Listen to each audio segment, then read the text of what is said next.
Queria que você abrisse comigo a sua Bíblia em Tiago capítulo 4.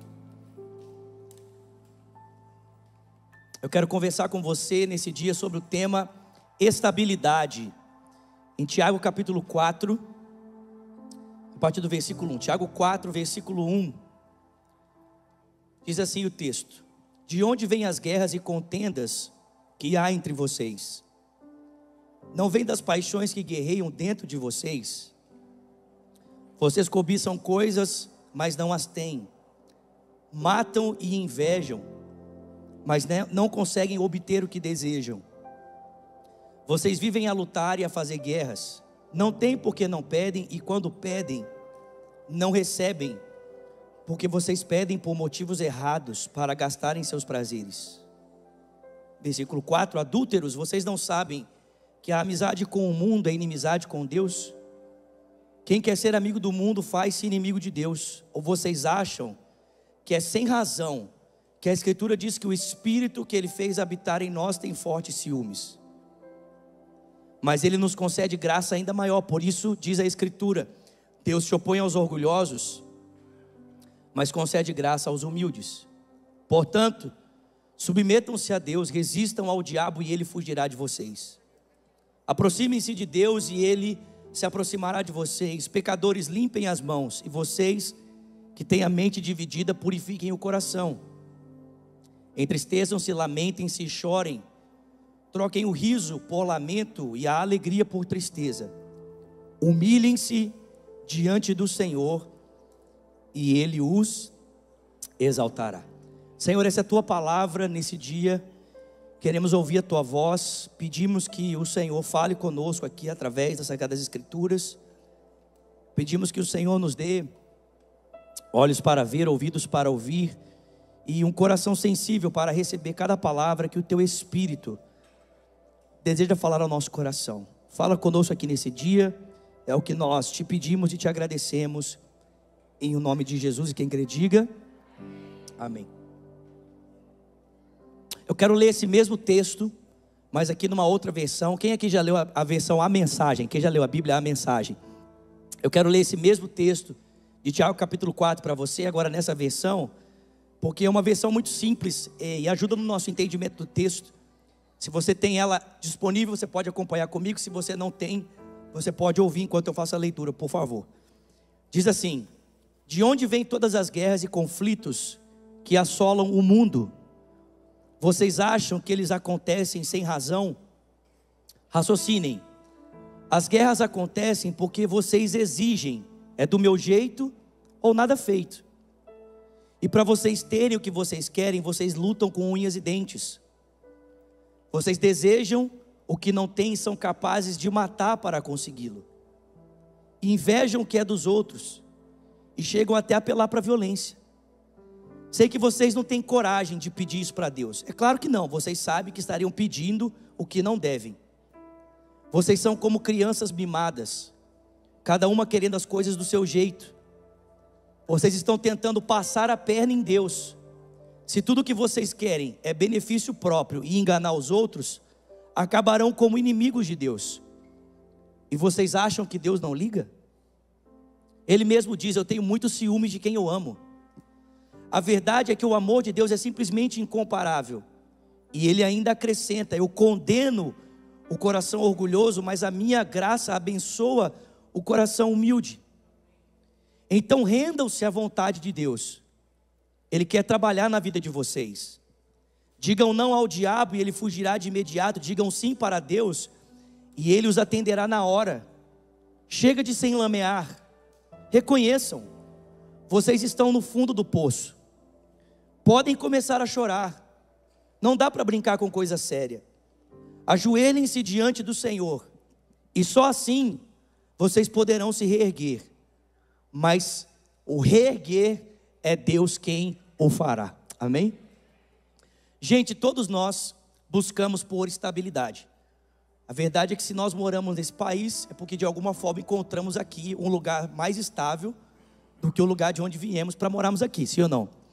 É claro que existe o propósito de Deus envolvido em tudo isso, mas a América oferece uma estrutura como nação que possibilita a gente viver aqui de forma mais tranquila do que vivia no lugar de onde viemos. E é verdade que esse anseio por estabilidade, esse anseio por segurança, ele está inato no ser humano por dois motivos. Primeiro, porque a gente nasce de um lugar seguro, né? Nós somos formados no ventre da nossa mãe, e se tem um lugar que nós somos acolhidos, alimentados e somos protegidos, é esse lugar, né? Muitas vezes a gente sabe que infelizmente muitas mães não tomam essa decisão, né? Mas a maior parte das mamães, quando tem um filho, elas protegem, cuidam e zelam por essa criança ali no seu ventre.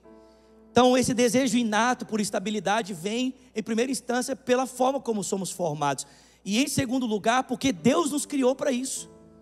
Quando você lê Gênesis capítulo 1, você descobre que Deus criou o homem para viver num jardim, e nesse jardim Deus ofereceu para ele toda a condição necessária para que ele pudesse ter um relacionamento com Deus e também cumprir o propósito para o qual Deus o criou. Então nós ansiamos por estabilidade por essa razão, porque Deus nos criou para isso. E porque quando somos formados no ventre da mãe, encontramos já ao nascer esse lugar de estabilidade. E não tem problema nenhum a gente desejar isso, não tem problema nenhum a gente querer estabilidade. A questão é como eu e você vamos construir esse ambiente de estabilidade. E o Tiago está dizendo aqui para a gente nesse texto que tem duas formas de nós construirmos um ambiente de estabilidade da nossa vida. A primeira é através do nosso orgulho, da nossa autonomia, da nossa força. E a segunda é através da humildade, é da obediência a Deus, é da dependência de Deus. E talvez você me pergunte assim: Azulato, como é que eu sei então se eu estou escolhendo o caminho do orgulho ou o caminho da humildade para construir esse lugar de estabilidade? O texto diz: se você está vendo muita confusão, muita desordem, muita briga, muito conflito, se você está entrando em discussão com outras pessoas nessa tentativa de construir um lugar de estabilidade, isso prova que a forma como você tem tentado construir isso não tem nada a ver com humildade, tem a ver com orgulho. E se você tem colhido paz, graça de Deus, se você tem colhido bondade de Deus nessa tentativa de construir esse lugar de estabilidade, isso mostra que você tem dependido de Deus e tem caminhado pelo lugar da humildade. O Tiago está dizendo para nós: olha, uma pessoa que tenta construir para ela uma vida de estabilidade a partir do seu orgulho, em primeiro lugar, ela se torna uma pessoa invejosa. Essa é a primeira marca de alguém que está tentando ter uma vida estável a partir da sua própria força. Essa pessoa se torna invejosa. Por quê?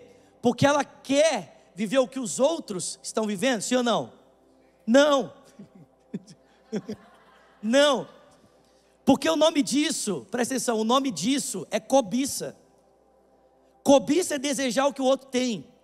A inveja não é desejar o que o outro tem, a inveja é desejar que o outro não tenha. O invejoso não se satisfaz em ter o que o outro tem. O invejoso quer ver a destruição do outro. O prazer dele é quando ele vê o outro perdendo. É quando ele vê o outro sendo destruído. É quando ele vê o outro, né, a ponto de conquistar alguma coisa, de repente essa pessoa perde. Essa é a alegria do invejoso. Então uma pessoa que tenta construir uma vida de estabilidade, né, de segurança, nos parâmetros do orgulho, ela se torna uma pessoa invejosa. Ela não consegue celebrar a conquista do outro, ela não consegue se alegrar com as vitórias da outra pessoa. Por quê? Porque a forma dela se satisfazer é na sua perda. Alguém conhece alguém assim? Alguém que a pessoa, o prazer dela, a pessoa abre a boca e o veneno até escorre, né? Escorre assim. Aqui em Miami não tem não, amém, gente? Isso acontece só lá na China, amém? Não tem ninguém da China nos assistindo, só Brasil, Estados Unidos, Alemanha, França, Espanha, Peru, Portugal, Itália e Moçambique, amém? Então só lá na China que tem gente assim. Gente invejosa. Gente que tem alegria em ver o outro fracassar. O Tiago também diz que uma outra consequência de alguém que está tentando construir a sua vida nesse parâmetro da estabilidade é discussão por causa da imposição. Ou seja, essa pessoa não aceita em hipótese nenhuma que uma outra vontade seja feita senão a dela. Por quê? Porque ela sempre está certa.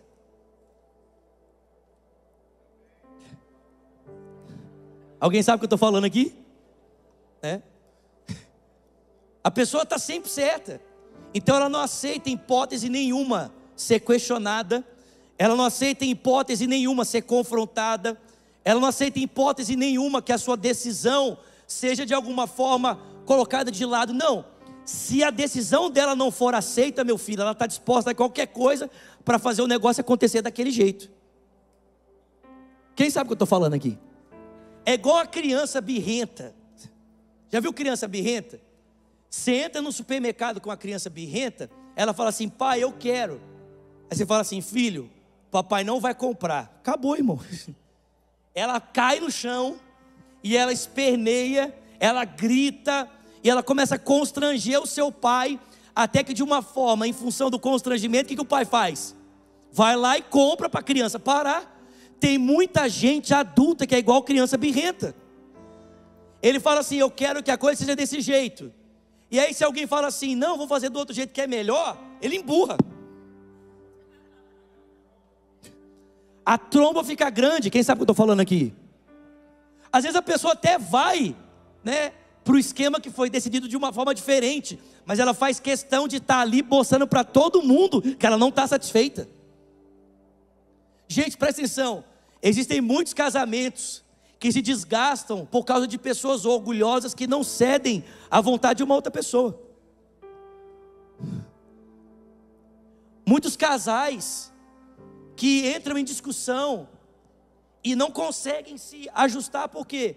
Porque do outro lado tem alguém que é implacável na sua vontade. Ele está sempre certo. Então tudo tem que ser sempre feito do jeito dele. Pessoas orgulhosas são assim. Pessoas que querem construir a sua segurança da sua forma são assim. Em primeiro, elas são invejosas. Em segundo, elas são tão convictas da sua vontade que elas estão dispostas a quebrar o pau, brigar, fazer o que for preciso para conseguir o seu lugar. E por último, essas pessoas são tão obsessivas pela sua segurança que elas são capazes de passar por cima de qualquer um para ter o que elas querem. Gente que não importa em ferir, em machucar, gente que não importa em ferir com palavras, em ferir com a distância, em ferir com o isolamento, com a indiferença, gente que não preocupa em tomar uma informação privilegiada e usar essa informação para derrubar aquela pessoa. Afinal de contas, o que ela mais anseia é aquele lugar. Então se ela tem alguma coisa que ela possa usar contra aquela pessoa para tirar o lugar dela, para ela chegar lá, ela não se importa, ela faz. Pessoas orgulhosas são assim. Elas querem segurança. O desejo inato por segurança é bom, mas a forma como elas estão construindo isso é péssimo. E o texto bíblico diz que o sentimento que Deus tem por essas pessoas, sabe qual que é? Um sentimento de ciúme. Porque essas pessoas, na sua busca pela construção da estabilidade, se assemelham às pessoas que não têm Deus, ao invés de parecer alguém que tem Deus na vida e resolve depender dele. Aí Deus fica com ciúme, porque no entendimento do texto, parece que essas pessoas amam tanto o jeito do mundo, que elas preferem compactuar com o jeito do mundo, do que preferirem se sujeitar a Deus. É como se o texto estivesse dizendo assim, que Deus tem ciúme do mundo. Por quê? Porque ao invés de você caminhar para perto dele, você prefere caminhar para perto do mundo. Mas é óbvio que Deus não tem ciúme do mundo, amém, gente? Mas o zelo de Deus é como se fosse um ciúme por você, amém? Vocês estão comigo aqui, gente? O zelo de Deus é como se fosse um ciúme por você. Eu tenho uma história que eu acho que vai ajudar você a entender o que eu estou falando, né? Imagina um casal que se conheceram na época da universidade, estudaram juntos, se conheceram na faculdade, e tem 10 anos de casado. Eles casaram logo após se formar, e aí tem 10 anos de casado. Então, ou seja, passou a ser mais ou menos uns 14 anos. E aí 14 anos depois, a galera da faculdade resolve fazer um grupo no WhatsApp, se encontrar, para todo mundo se ver como é que estão as coisas, quem teve filho, quem casou, quem não casou, quem está enrolado ainda.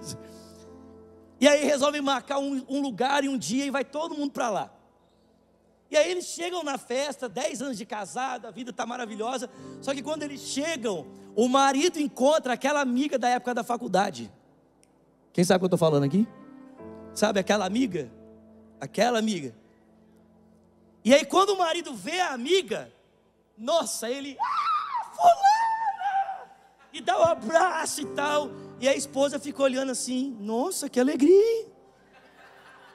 Poxa, muita alegria, olha que empolgação, né? Mas ela resolve não falar nada, né? Vai que foi um descuido e tal.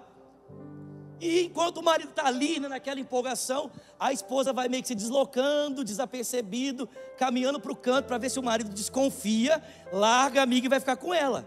Só que ele fica ali entretido, preso, conversando. E aí de repente ele sai. E a esposa pensa, pô, até que enfim, né? Vai sair para vir ficar comigo. Só que ele sai, vai lá e pega um copo de refrigerante e leva para a amiga. As mulheres já pensou, vai morrer. As mulheres já pensaram, vai morrer, vai morrer.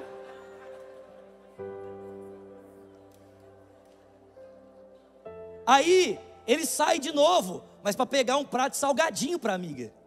E ele fica ali a festa inteira entretido. E a esposa, percebendo que ele não vai desconfiar, sai para conversar com outras pessoas e tal. Acaba a festa, ele vem na direção dela.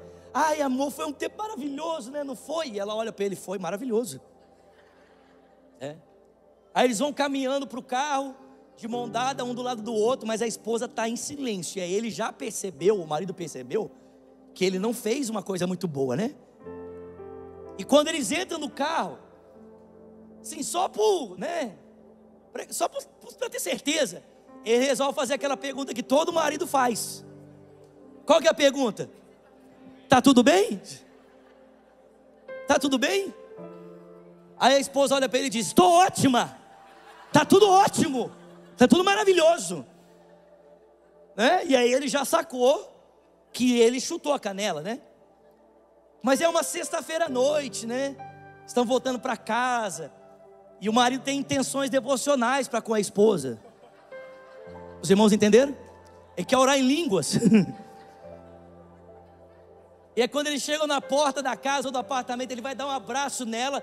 Ela fala assim para ele, tira a mão de mim, não me encosta. Por que ela está fazendo isso, gente? Porque ela está com ciúmes. Só que preste atenção, não necessariamente esse é um ciúme relacionado a uma outra pessoa, mas é um ciúme relacionado a uma atenção e a um zelo que deveria ser dado a ela e foi dado para alguém.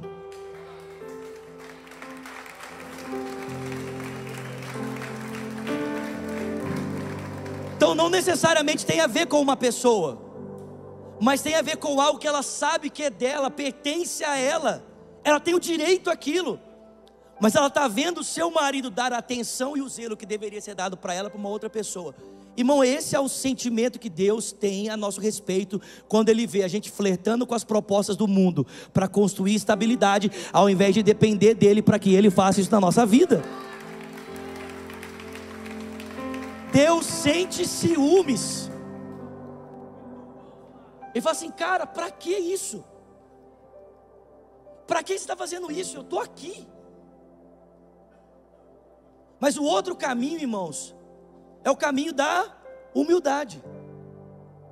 Tiago diz, chegai-vos a Deus e Ele se chegará a vós outros, purificai as mãos pecadores e vós que sois de ânimo dobre, limpai o coração. Afligi-vos, lamentai, chorai, converta-se o vosso riso em pranto e a vossa alegria em tristeza. Humilhai-vos debaixo da poderosa mão de Deus, para que Ele ao seu tempo vos exalte. Irmãos, a outra forma de nós termos estabilidade é exatamente pelo caminho da humildade, da dependência de Deus. Quantos aqui concordam comigo que Jesus tem o lugar mais estável do universo? Quem concorda comigo? A Bíblia diz que Jesus está assentado à direita de Deus, amém, irmãos? Em um lugar que nada pode abalar, nada pode abalá-lo, nada pode abalar esse lugar, amém? Então, biblicamente falando, Jesus está no lugar mais estável do universo. Mas a Bíblia também conta a forma como Ele conquistou esse lugar. E sabe o que é engraçado? Nós queremos ter a mesma estabilidade que o Filho de Deus tem, mas às vezes não queremos andar pelos caminhos que Ele andou. O caminho que Jesus andou, irmãos, para ter esse lugar de estabilidade, foi o caminho da dependência, foi o caminho da humilhação. Em Filipenses capítulo 2, a partir do versículo 5, Paulo diz assim: tende em vós o mesmo sentimento que houve em Cristo Jesus, que subsistindo ele em forma de Deus, não considerou que o ser igual a Deus era algo que devia pegar-se, mas ele esvaziou-se a si mesmo, assumindo a forma de servo, tornando-se semelhante aos homens. E sendo encontrado em forma humana, ele humilhou-se a si mesmo, sendo obediente até a morte, e morte de cruz.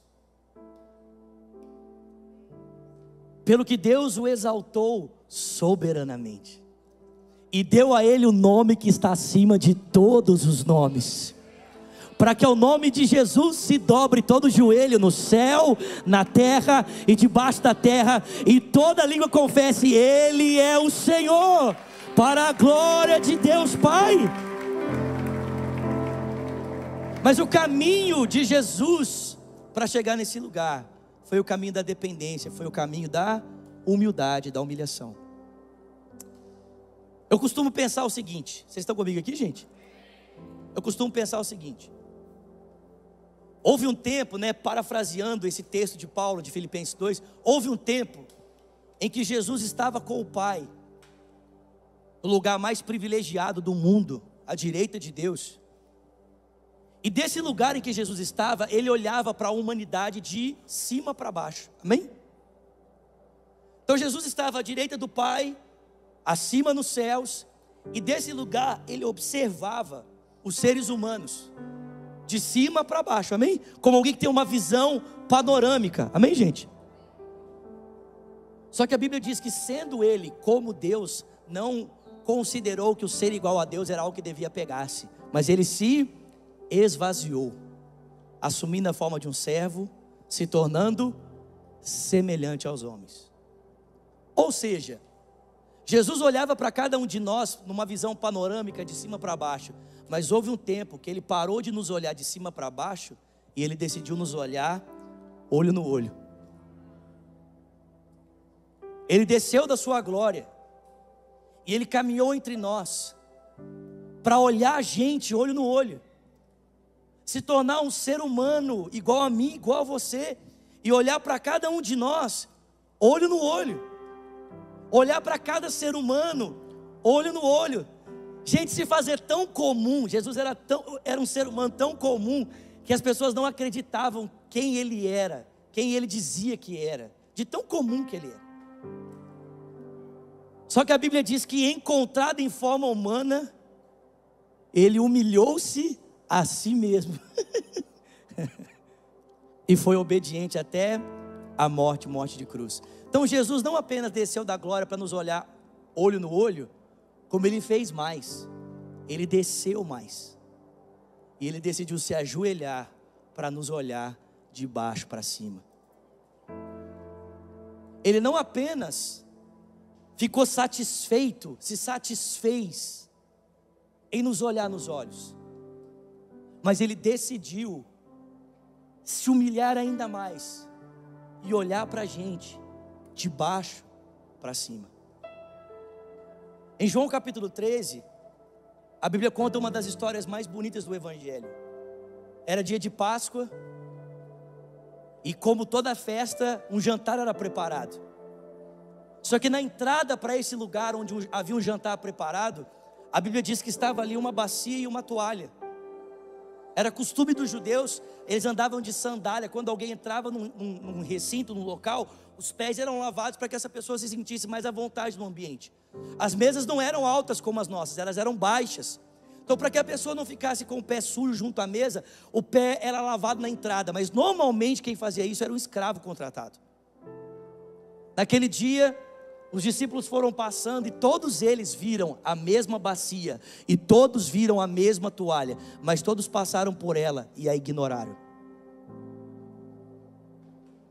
A Bíblia diz que, sentados na mesa, Jesus se levantou, tirou a sua roupa,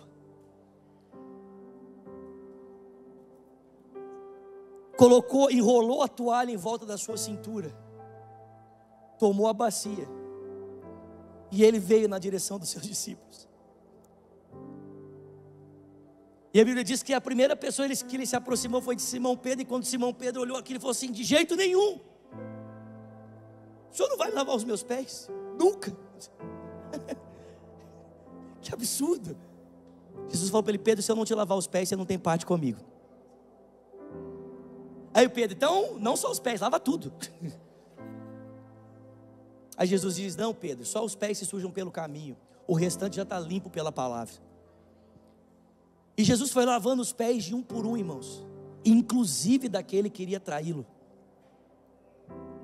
inclusive daquele que iria abandoná-lo, e dos outros que iriam deixá-lo. Lavou o pé de todo mundo. E quando ele terminou, ele colocou a sua roupa, tirou a toalha, deixou a bacia, sentou na mesa e disse: vocês me chamam de mestre e senhor, e de fato eu o sou. Mas sendo eu mestre e senhor de vocês, dei a vocês o exemplo. O maior entre vós será aquele que serve, não o que é servido. O maior entre vocês é aquele que lava os pés, e não aquele que tem os pés lavados. Façam isso. Façam isso. Irmãos, Jesus conquistou esse lugar de estabilidade. Ele conquistou esse lugar elevado, não lutando por ele, mas morrendo por ele, se entregando por pessoas, morrendo por elas e não matando pessoas. Ele escolheu o caminho da obediência, ele escolheu o caminho do serviço, ele escolheu o caminho que aparentemente parecia vergonhoso, mas a vergonha se transformou em dupla honra. Deus o exaltou soberanamente. Sabe, eu aprendi uma lição alguns anos atrás. Vou falar isso aqui e caminhar para o encerramento. Eu aprendi uma lição alguns anos atrás. Eu fazia parte de uma equipe de natação. Acredite você ou não, amém? Nadava 50 metros livre. E eu lembro que a gente foi participar de uma competição, e tinha um menino na equipe que ele era muito zoador, ele brincava com todo mundo. E nesse dia ele resolveu pegar no meu pé, ele resolveu tirar sarro comigo. Só que ele era muito grande, tipo o pastor Eric assim. Vem cá, pastor Eric, por favor. Vem cá. Chega aí, chega aí. Fica aqui do meu lado, por favor. Isso, fica aqui. E aí ele começou a tirar sarro de todo mundo, e começou a tirar sarro de mim, pegar no meu pé e tal. E a galera inflamando, né? Aí uma hora ele pegou e brincou, zoou a minha mãe. Meu filho, presta atenção, é isso. Aí não. Presta atenção, menino adolescente, você pode zoar o pai, você pode zoar ele, você pode zoar tudo. Zoou a mãe é morte, filho. Sim ou não? Meu sangue subiu. E eu parti para cima dele. Estende o braço assim. Estende o braço. Estende o braço. Não, fecha. Isso. Fecha não, abre a mão. Open your hand. Isso. Eu parti para cima dele. Ele fez isso aqui, ó. E eu fiquei: vem aqui, eu vou te pegar. E ele segurando. E eu... Quando ele cansou... Thank you.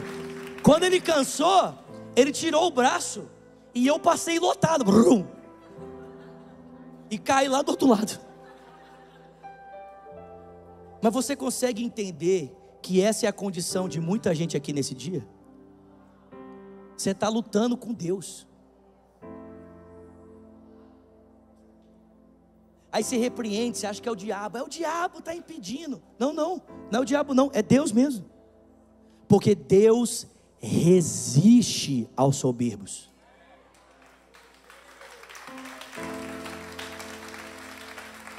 E aí você fica se matando e lutando para fazer a coisa acontecer, e parece que ela não vai. Você acha que é diabo, que é maldição hereditária, que é falta de oração, e você briga, discute, berra e tal, porque você vai: o diabo. Não é o diabo, irmão. Quem está te resistindo é o seu pai. Por quê? Porque ele está vendo orgulho em você. Irmão, se existe uma coisa que o pai não suporta ver em nós, é orgulho. Porque esse pecado maldito nasceu no coração do primeiro rebelde do universo.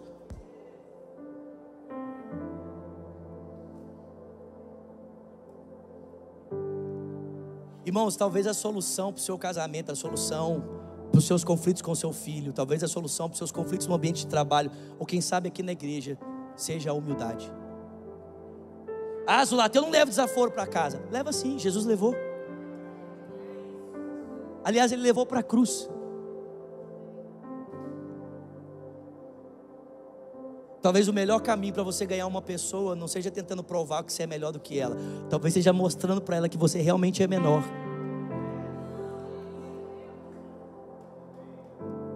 Posso contar mais uma história? A última. Alguns anos atrás, não sei se eu já contei essa história aqui, mas alguns anos atrás, uma amiga minha me contou essa história da família dela. Eu poderia dizer que uma história parecida aconteceu na minha casa, mas é que essa história foi tão bonita assim que vale a pena compartilhar com você. Só para você entender o que aconteceu na minha casa, para eu contar a história. Meu pai faleceu há 19 anos atrás, num acidente de carro, com 38 anos. Mas um ano antes da morte do meu pai, nós descobrimos que ele vivia uma vida muito complicada na área sexual, envolvido com muitas mulheres, vivendo um pecado de adultério já de tantos anos, uma alma totalmente suja pela vida que ele vivia. E a gente descobriu porque Deus falou para minha mãe, Deus revelou para ela que isso ia acontecer.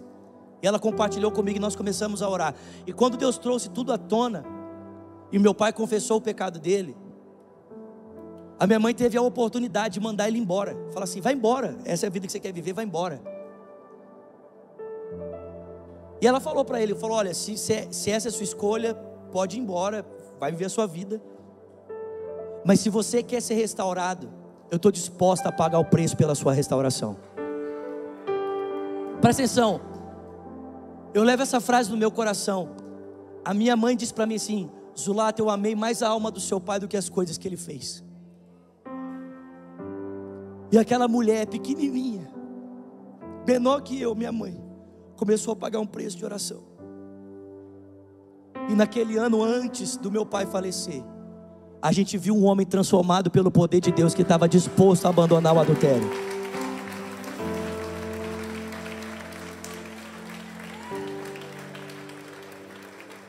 A história que eu vou contar é muito parecida.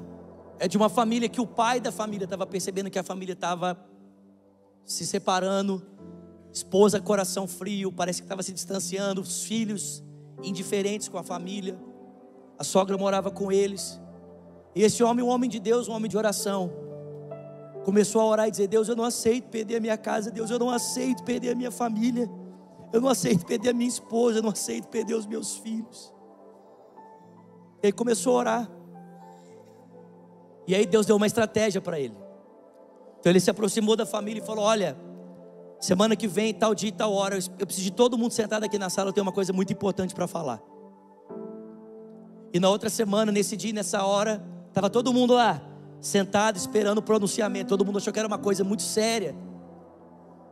E ele começou a dizer, olha, faz alguns dias, algumas semanas que eu tenho orado por vocês, porque eu tenho percebido que a nossa família não é mais a mesma coisa, mas eu não aceito perder vocês.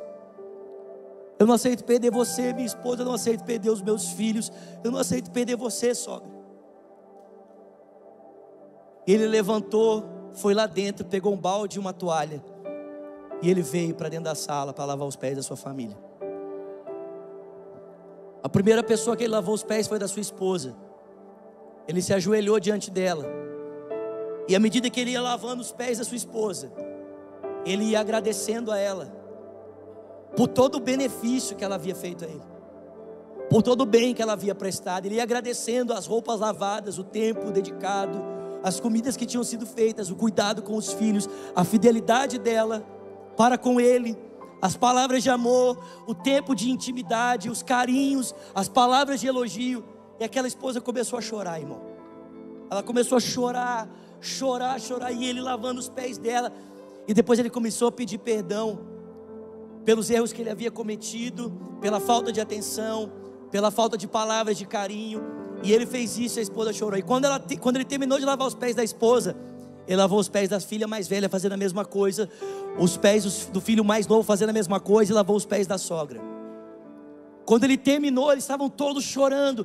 Ele pegou o balde e a toalha, ele ia saindo, a esposa levantou do sofá e disse, não, me dá esse balde e essa toalha que eu também preciso lavar os pés de vocês. A esposa levantou, pegou o balde e a toalha, e ela começou a lavar os pés do marido, fazendo a mesma coisa que ele havia feito. Depois lavou os pés da filha mais velha, depois os pés do filho mais novo, depois os pés da sua mãe, depois a filha mais velha fez a mesma coisa, o filho mais novo fez a mesma coisa, a sogra fez a mesma coisa, e eles terminaram aquele dia abraçados, chorando juntos. E ela me contou que depois desse dia, a família deles nunca mais foi a mesma.